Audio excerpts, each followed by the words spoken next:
OrCAD X, user can also associate PSpice models to components. From the component dialog, once you have associated a symbol to the component, click the clip icon and click submenu PSpice model to invoke the Associate PSpice model dialog. In the Associate PSpice model dialog, from the drop-down, select the model library present in your local workspace.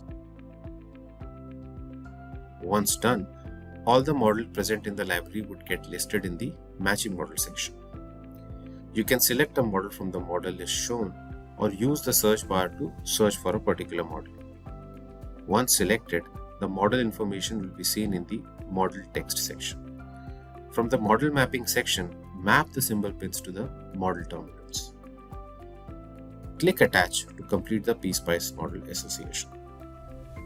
Similarly, repeat the steps to assign multiple PSpice models to your symbols and components.